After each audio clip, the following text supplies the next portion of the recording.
വിശ്വവിഖ്യാതരായ ശാസ്ത്രജ്ഞരായിരുന്നു Mary ക്യൂറിയും അവളുടെ ഭർത്താവായ പിയേരെ ക്യൂറിയും. അവർ ദരിദ്രരായിരുന്നു, എന്നാൽ ശാസ്ത്ര പരീക്ഷണങ്ങൾ ഇഷ്ടപ്പെട്ടിരുന്ന ദമ്പതികളായിരുന്നു.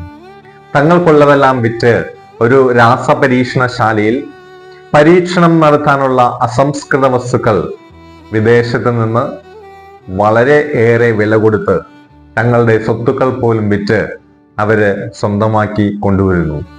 പരീക്ഷണം നടത്തുകയാണ്. പിച്ച് ബ്ലെൻഡാണ് അസംസ്കൃത വസ്തു.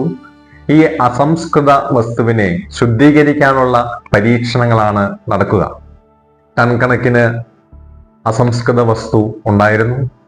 പരീക്ഷണ നിരീക്ഷണങ്ങൾക്കൊടുവിൽ ഒരു കോപ്പയിൽ അല്പം ദ്രാവകം മാത്രം അവശേഷിച്ചു. അല്പം കഴിഞ്ഞപ്പോൾ ഈ ദ്രാവകവും നീരാവിയായി പോയി. ഈ ദമ്പതികൾക്ക് കടുത്ത നിരാശയായി. കഠിനമായ ദുഃഖത്തോടെ അവർ തങ്ങളുടെ ഈ രസതന്ത്രശാലയിൽ ഉറങ്ങുകയാണ്. രാത്രിയിൽ എപ്പോഴോ ഉറക്കമുണർന്നപ്പോൾ അവർക്ക് കാണാൻ സാധിച്ചത് തങ്ങളുടെ ഈ പരീക്ഷണശാല മുഴുവൻ പ്രകാശം കൊണ്ട് നിറഞ്ഞിരിക്കുന്നു. വർഷങ്ങളായി അവർ അന്വേഷിച്ച് നടന്നിരുന്ന റേഡിയം എന്ന മൂലകത്തിന്റെ പ്രകാശമായിരുന്നു അത്. റേഡിയത്തിന് പ്രകാശിക്കാൻ ഇരുട്ട് ആവശ്യമായിരുന്നു. 1904 അവർക്ക് നോബൽ സമ്മാനം ലഭിക്കുകയും ചെയ്തു. ചില വെളിച്ചങ്ങൾക്ക് പ്രകാശിക്കാനായിട്ട് ജീവിതത്തിൽ ഇരുട്ട് ആവശ്യമാണ്. കർത്താവായ ഈശോ മിശിഹായുടെ കുരിശുമരണം എടുത്തു നോക്കുക. ദൈവം പോലും ഉപേക്ഷിച്ചു, തന്റെ സ്വന്തം അപ്പൻ ദൈവം പോലും ഉപേക്ഷിച്ചു. അവന്റെ പ്രാർത്ഥനയ്ക്ക് ഒരു മറുപടിയും കുരിശിൽ കിടക്കുന്ന ഈശോയ്ക്ക് ലഭിച്ചില്ല. ദൈവം പോലും കൈവിട്ടു എന്ന് തോന്നുന്ന സന്ദർഭത്തിൽ നിന്നും മൂന്നാം നാൾ പ്രകാശത്തിന്റെ ഒരു ഉയർപ്പുണ്ട്. ചില സഹനങ്ങൾക്ക് ശോഭ കൂടുന്നത് അതിൻ്റെ ഉയർപ്പോടുകൂടിയാണ്.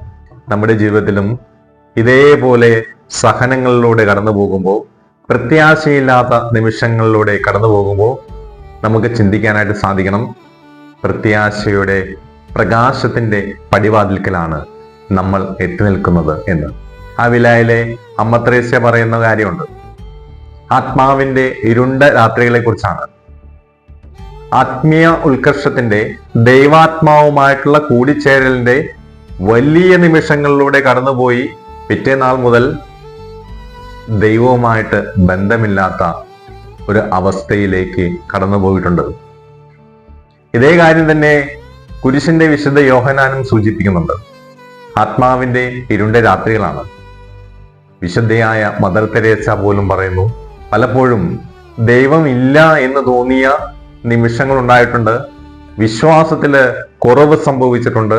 ഒരു നിരീശ്വരവാദിയെ പോലെ ആയിത്തീർന്ന നിമിഷങ്ങൾ ഉണ്ടായിട്ടുണ്ട്. പക്ഷേ ദൈവസന്നിധിയിൽ വെളിച്ചം കിട്ടുന്നവരെ അവള് കാത്തിരിക്കുമായിരുന്നു. നമ്മുടെ ജീവിതത്തിലും ഇതേ കാര്യം തന്നെയാണ് സംഭവിക്കേണ്ടത്.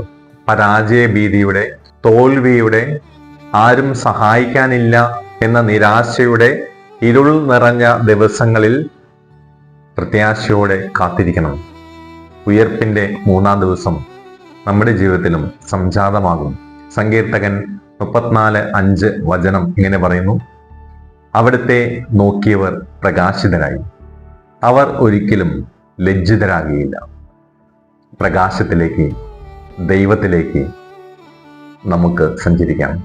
ചില പരാജയങ്ങൾക്ക് ജീവിതത്തിന്റെ തിളക്കം കൂട്ടാൻ സാധിക്കും. ദൈവത്തിലേക്ക് തിരിച്ചു വരാം. ദൈവം അനുഗ്രഹിക്കട്ടെ.